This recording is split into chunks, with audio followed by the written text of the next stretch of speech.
Good morning, friends. Many times we have cases which are very challenging to us, and it is very difficult to plan and to organize a surgery on those particular patients. So I'm going to present a similar case. She is a 85-year-old lady, very fragile and old lady, with very severe deformed glenoid.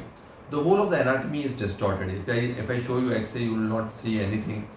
She has significant osteoporosis. She has paper thin bones. She is a fragile and weak lady with medical comorbidities. So she was a very difficult patient to operate upon, and this was her CT scan picture. So actually speaking, you cannot make anything out of it, and it will be very difficult to plan and execute a surgery of a reverse shoulder replacement. It was a significantly damaged shoulder, and whole of the glenoid was eroded. And so we performed a three-dimensional reconstruction. So we performed a 3D CT scan, and then we scheduled it for 3D printing. So this is what we get out of that. So we can see that almost the whole of the glenoid is eroded, and the glenoid erosion is around 2 to 3 centimeters deep. So here, as you see on the picture as well as on this model, that this glenoid is at this level, and almost 25 to 30 millimeters of erosion is there, and it is a bad cuff tear arthropathy, anterior superior migration, and the migration is almost up to the base of the coracoid. So it's a very bad and a deformed case of a glenoid, and it is very difficult to plan a reverse shoulder surgeries in this particular patient without proper planning. So this 3D printing helps us a lot in this particular patient.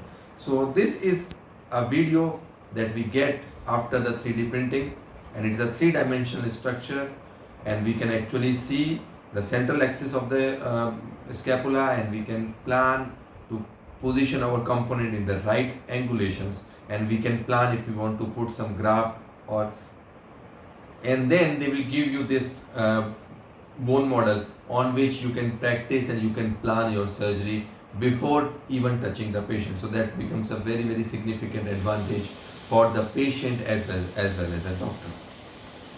So this was a very severe form of cuff tear arthropathy with anterior superior wear. It is Hamada type 5, Sevier type 2B, and Favard type E3. It is a paper thin glenoid remnant. If you see this glenoid, it is only 2 millimeter thick on the anterior medial aspect.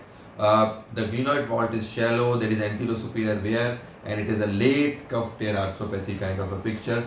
Also, a part of the acumen is also damaged.